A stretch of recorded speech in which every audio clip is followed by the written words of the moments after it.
So you want to sign up for social media now, do we? Well, you've certainly come to the right place.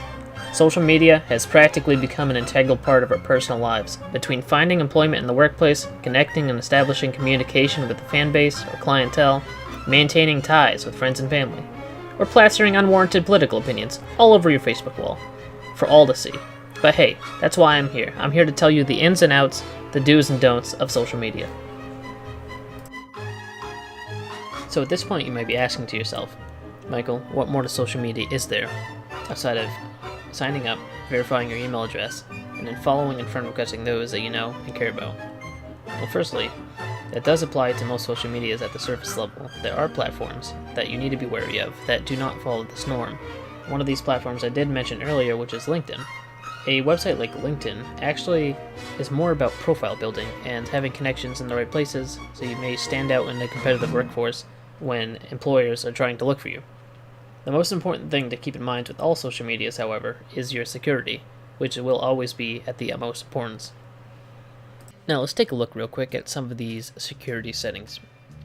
One important setting that will be recurring for most of the social media websites, I'm flashing them up on the screen now, but I did not see Twitter on the list of websites that have two-step verification. But this two-step verification acts as a block to help those who just have their passwords compromised. It also helps people who have really weak passwords or use the same password whenever they sign up for a website or an application. Now, with two-step verification, it gives you a middleman, and that middleman is your mobile device. You will type in your phone number, and then a code will be sent to your phone or mobile device. You verify that it is your phone, and voila, you now have a additional portion of security to help you. So now whenever you want to sign into your account, or someone else tries to sign into your account, they will need your username, your password, and the verification code that only you have on your device. Now let's jump topics for a moment to how even in the internet age, when most people in the first world have access to the internet, how it still remains orderly. Whether it be social media or other websites alike, you rarely see spam. It is at a minimal that you will see this, and that is through CAPTCHAs, where with a series of pictures and different types of verifications, they verify whether or not you are a bot. And by verifying that, they minimize the amount of spam accounts that are created that will in turn ruin the experience on the websites.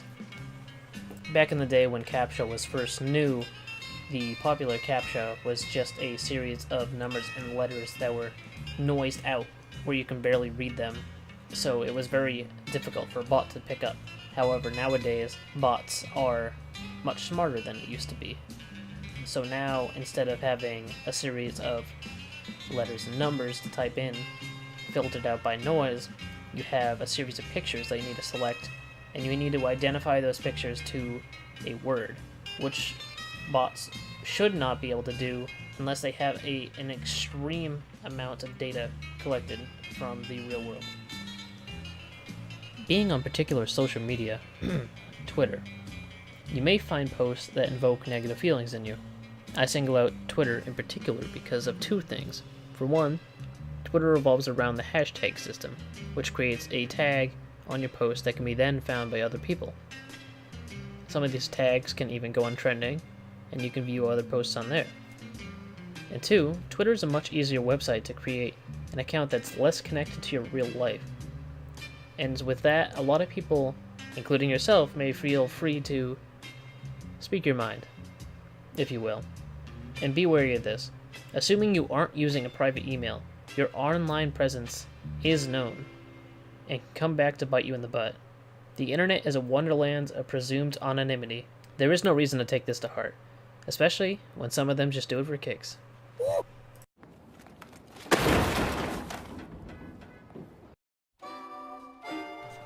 Now, let's just go over a brief scenario real quick. Has this ever